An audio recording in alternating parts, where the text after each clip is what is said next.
But haven't you heard, man? Revolutions are no longer radical. What are you talking about? There's so many revolutions that everybody's a revolutionary. The rich, the poor, the right, the left, the young, the old, the beggars, the bankers. Man, is it beautiful. Huh? Everyone, all at once, fighting one revolution after another.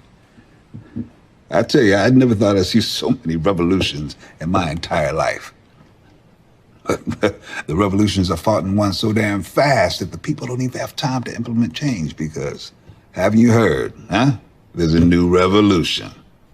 At 4, we're heading over to Simcoe. If you're finishing a side, do it in the next 2 minutes. This was just days after the most recent suicide, in the same building where that life ended. The outrage is raw, so is the grief. There's anger here, for sure. So it's really tough to reconcile that all this suffering is so needless and so pointless. Tragedy is fueling this movement. 4 student suicides in the last year and a half alone. Cries for help, and now calls for action.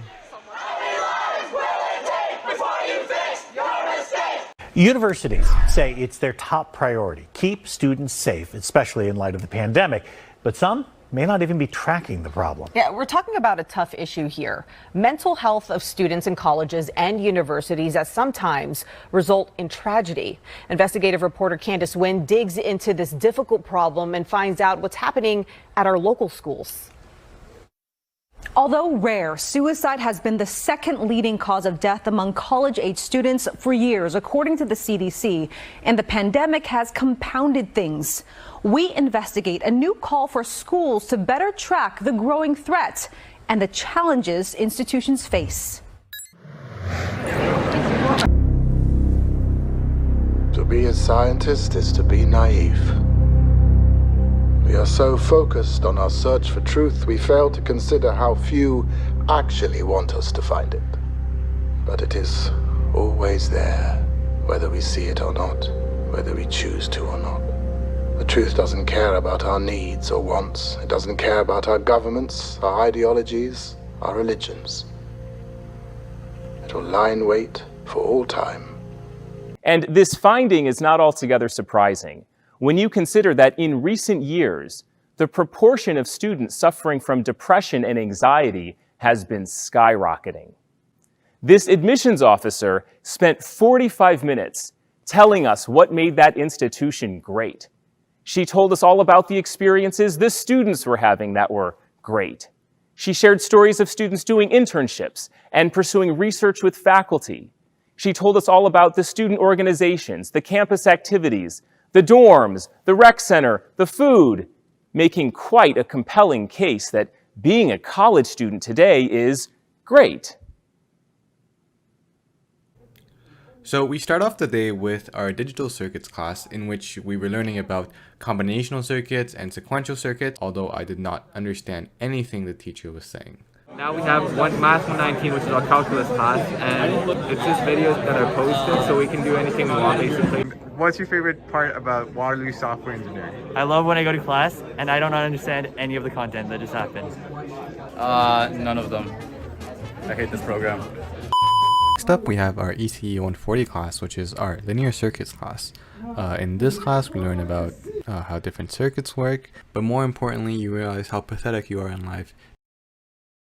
You can literally Google UFT and students ending it all, and the results will demonstrate how the two terms coincide. It seems as though the school's competitive nature, workload, and lack of student support has fostered an environment where the social experience is lacking. There's a lot of students around you that are very depressed, and you have to really look for mental health resources. While she was upstairs painting this idyllic picture of the college experience, just downstairs were hundreds of faculty members and administrators discussing data sets like those from the American College Health Association, showing that over the last year, 66% of students reported feeling overwhelming anxiety, and 46% of students reported feeling so depressed they could not function.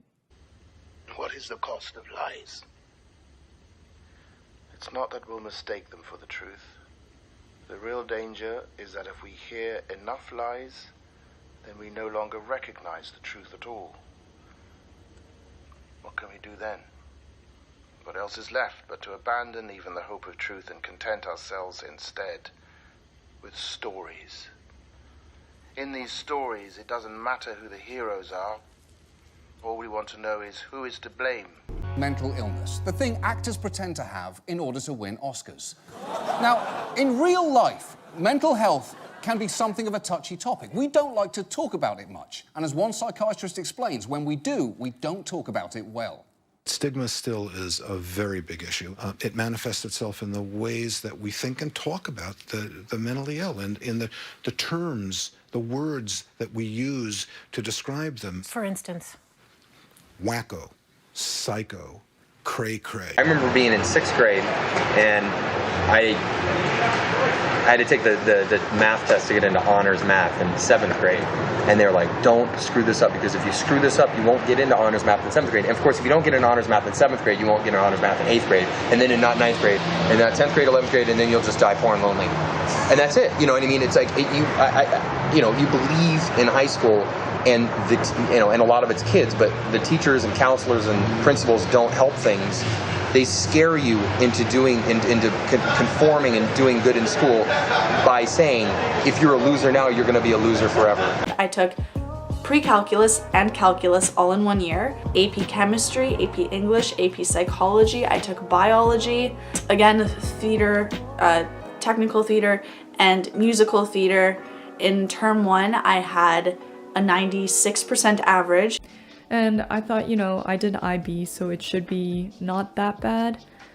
But really, the workload that you get in university is a completely different ballpark from high school. Also, I know what I'm about to say is kind of shitty, but I did hear about it from a whole bunch of different people and teachers, and while I was doing my application process, I was basically just told not to write about anything related to mental health, things like depression or anxiety or things like that you might have struggled with. Just don't write about them. They might not want to have to deal with like a suicide on campus or any kind of those stories, or they might not think that you'll be able to handle the pressure of university, which is just absolutely shitty, because people with mental health issues are probably some of the strongest people that I know. The reason why I applied for both science and business is because your girl is very indecisive, but the university that I first chose to eliminate was actually McMaster. And that's because come March, I actually discovered that I didn't want to pursue just a science program. So in first year, as you can see, I only took 3 courses in both semesters. And this is because I actually failed Physics 131, which I was taking in first semester. And I also failed the midterm for Bio 130, which I was taking in the second semester. So clearly, having come from a pretty good high school, having decent grades in high school, this was a very shocking thing to me. And I was actually considering dropping out of U of T and moving back to Ottawa U at this time. We're gonna eliminate the Timbits that we don't want to eat, aka schools. And the last Timbit that stands is the school that I will be attending fall of 2021. Okay, so the tech, engineering, and all that. For arts, student life wise, I didn't really like Waterloo as a student town. But yeah, nothing against Waterloo. It's also just kind of funny that the admission letter they sent me kind of looked kind of sus. I was like, is this a scam? I sent it to my dad. He was like, did you make that? I was like, no, they did send me a lion. Relax. Also received a scholarship of $3,500. Money is always great. I also don't really like this flavor of Timbits, so I'm sorry, it goes here. Bye. I went down to buy me a new pair of kicks at the Nike store the other day. And I look up on the wall and I see in 20-foot letters these words, "Our people matter." I'm like, thank you, Nike. And then I pick up a pair of these sneakers and I look at the price tag and it says $139.99. And I'm like, I thought Nike loved me. Appreciated me in my life. What happened here? And I look around the store and I see a whole bunch of black people, also feeling good. And I see a whole bunch of white people too. also feeling good. Some even, posing and taking pictures with the 20-foot letters on the wall. Yeah, straight up. I just had this feeling. And I thought, fuck you, Nike. You don't give a fuck about any... If rap music wasn't mainstream, if Nirvana was still the most popular band in America, they'd be out here saying depression matters because that's what will move sneakers. Last year, the U.S. Surgeon General cited national surveys showing alarming increases in mental health challenges among young people right before the pandemic, the result of a bombardment of media and pop culture messages eroding their self-worth. But when it comes to tracking student suicides and attempts, the results were inconsistent. USF responded saying it does track, adding they had 4 attempts last school year, more than any of its 3 previous years. San Jose State said they also track, but declined to provide specific data, saying they have about 2 suicides per academic year. UC Berkeley says its police department tracks, reporting 4 students ending their lives since 2020. SF State did not provide specifics, saying universities in general struggle to collect data. And Stanford responded saying it's seen a sharp increase in demand for mental health counseling. Stanford never directly answered our questions about whether it tracks student suicides. This is the same university where 4 students ended their own lives in the past 2 years. Nice. How does that work? It's a siphon. It's when liquid travels against gravity because pressure. You don't know. I know it works. No wandering. It doesn't matter how much you push the envelope. It'll still be stationary. Welcome back. On our program recently, you met a student from the University of Toronto who contemplated ending her life.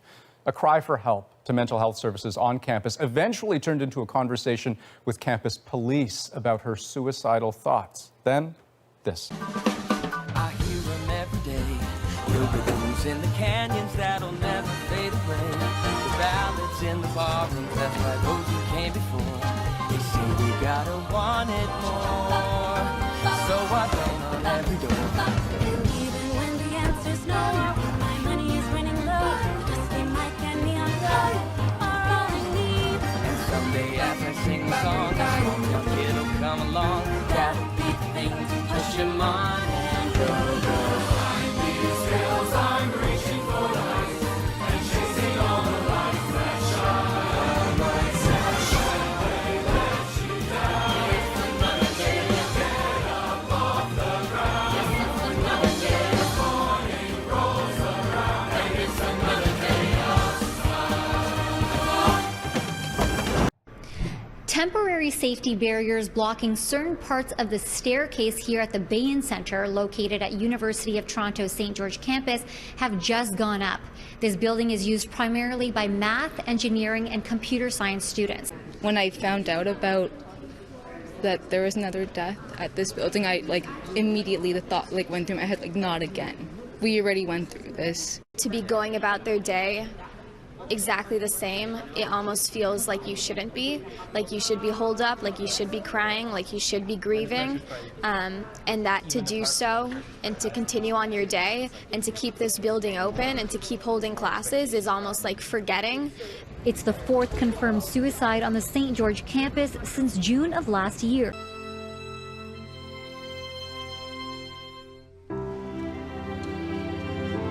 The campuses of the University of Michigan are typically peaceful, beautiful settings. Come on in, have a seat. This morning, a tragedy on the campus of Michigan State University. We're getting reports of multiple victims for an active shooter. Police say a gunman killed at least 3 people and wounding several others in a mass shooting on the campus of MSU. This is now the 67th mass shooting this year, almost 2 a day. But in the case of an active attacker, your survival may depend on whether or not you have a plan. The plan doesn't have to be complicated. Your best 3 options are run, hide, or fight. But perhaps the clearest sign of just how little we want to talk about mental health is that one of the only times it's actively brought up is, as we've seen yet again this week, in the aftermath of a mass shooting as a means of steering the conversation away from gun control. This isn't guns, this is about really mental illness. In many of these shootings, we have people who have mental disturbances. Do we need to do a better job in mental health? You bet we do. And the aftermath of a mass shooting might actually be the worst time to talk about mental health. Because for the record, the vast majority of mentally ill people are non-violent, and the vast majority of gun violence is committed by non-mentally ill people. In fact, mentally ill people are far likelier to be the victims of violence rather than the perpetrators. So the fact we tend to only discuss mental health in a mass shooting context is deeply misleading. Some schools began holding lockdown drills in the wake of Columbine 23 years ago. Today, more than 95% of public schools conduct them. But is all this preparation doing more harm than good? A recent study showed lockdown drills led to increased rates of depression, stress, and anxiety for students of all ages. And that's what I think that it's all based on, is the whole idea that keep everyone afraid and they'll consume. And that's really as simple as it can be boiled down to. Right. If you were to talk directly to the kids at Columbine or the people in that community, what would you say to them if they were here right now? I wouldn't say a single word to them. I would listen to what they have to say, and that's what no one did. She took her own life on April the 30th, 2018, amid fears her parents believe she would fail her second year. A coroner ruled the university's duty of care to Natasha fell outside the scope of her inquest, so the family have gone to court. And this action that you're taking is the only way you can find out what happened. Absolutely. As far as the university is concerned. I was hoping the coroner's court would do that. We just weren't allowed to ask the questions. We weren't allowed access to the witnesses that we wanted. Natasha was one of 13 students who took their own lives while at Bristol between 2016 and 19. These are the parents of Katie Meyer, Arlena Miller, Morgan Rogers, and Tyler Helinski, all 4 star athletes and star students. Suicide is the second leading cause of death for college students. A recent NCAA survey found the rates of mental exhaustion, anxiety, and depression in student athletes is nearly 2 times higher than before the pandemic. What can I learn from what these poor people are going through? I have an answer for that. Yeah. So I loved having dinner at the table. It was just my thing. And we talked about every topic that there is. So at an early age, we discussed sex. We discussed drugs. There was nothing that we left off the table except, looking back, mental health. You're an orphan, right?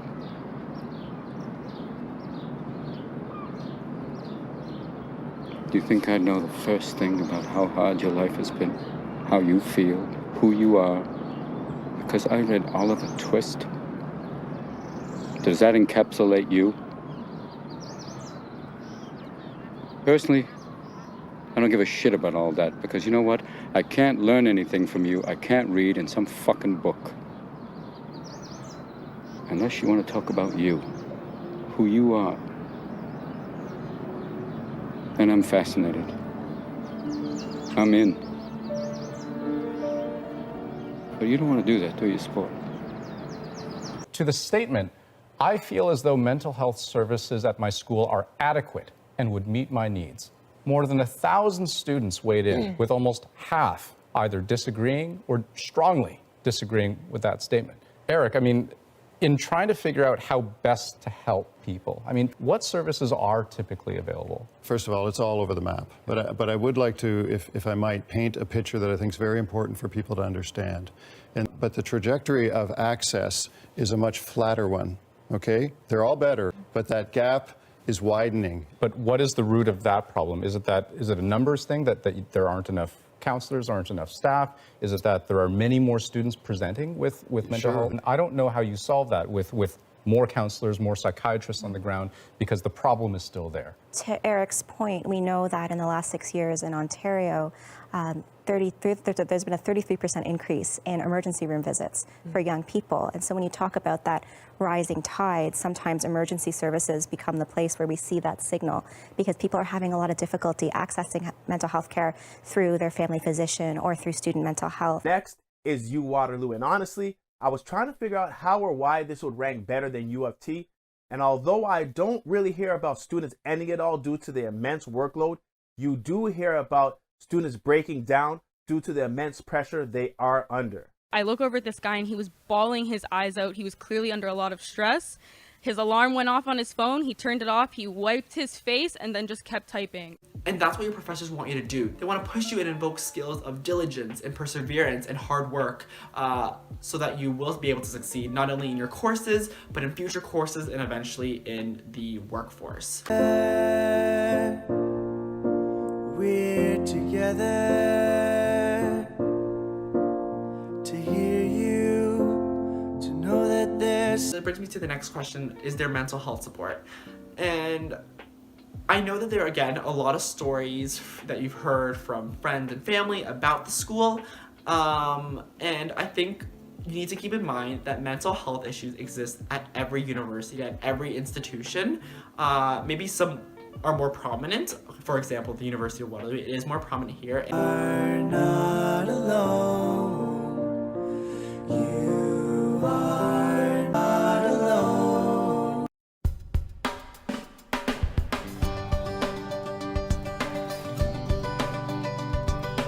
Timely implementation of the recommendations from the President's Advisory Committee on Student Mental Health Report is of the utmost importance. To do this successfully, the Committee on Student Mental Health has two main goals: to develop an implementation plan and to make sure our work continues through the culture, functions, and activities of the university for years to come. You can see the progress of each recommendation by visiting our website. Learn more at uwaterloo.ca/mentalhealthwellness. You think you out here fighting a revolution and Bank of America's on your side? Give me a fucking break. Because a true revolution has no allies. It's just that simple. It's a true revolution, not a fast one, not a quick one, not a fashionable one, but a real fucking revolution is at its core spiritual. It is a complete decimation of one's priorities, beliefs, and way of living, and reconstruction in the spirit of Do you remember that morning when I first called you? How unconcerned I was. I don't believe much that comes out of the Kremlin, but when they told me they were putting me in charge of the cleanup, and they said it wasn't serious, I believed them. You know why? Because they put you in charge.